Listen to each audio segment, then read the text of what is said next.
Keep our eyes on that, as well as the other cross-filed bill as those make their way through. I want to look at the budget because that is one of the biggest challenges right now for you and everyone else in Annapolis, finding a way to close this deficit. Governor Moore says he inherited this problem. We've heard him talk about that before, but we also know that the previous administration left the governor with a surplus. Where did that money go?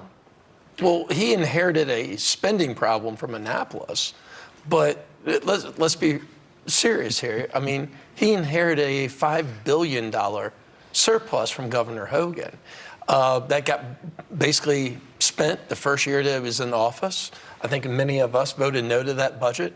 Last year's budget was $453 million of tax increases. If your citizens have re-registered their cars, you would know that they're paying for those tax increases right now.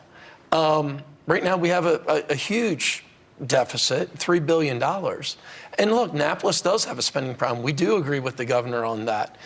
One of the problems when you look at a budget is you look back over year. And basically, it's hard to tell what increases, because you can't really set a trend line. But if you went back and looked at Annapolis's budget from 5 years ago, the total budget was $48 billion. This one's $67 billion. Right. $19 billion increase in 5 years is not sustainable. And Annapolis is spending too much money. It's worth noting that we're the only state in the region dealing with this problem. Virginia has a $3 billion surplus. Pennsylvania has a surplus. West Virginia, Delaware, all have a surplus.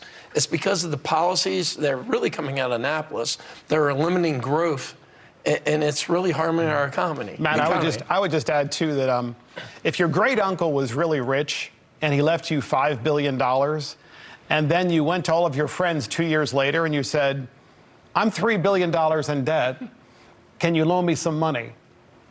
They'd probably say, you've got a spending problem, dude. And that's really what this is all of Annapolis, of course, but it's also the governor. He has a spending problem. He's basically saying to the people of Maryland, I need to borrow some of your money to pay for my spending and to pay for the Democrats in Annapolis' spending. And that's not sustainable. It's really not. And we see this year after year. By the way, years out, next year and the following year, the problem's going to continue. I know a lot of the issues stem from the blueprint, and a lot of the conversation that we're hearing from at least some Democrats in Annapolis is looking at ways to curb the blueprint. I would love to continue this conversation, but time has run out. So delegates, thank you for joining us and for being here to weigh in on this. We'll continue to follow this as the session progresses as we get towards the end of it. Thank you so much. Appreciate it. Thank you. Thank you.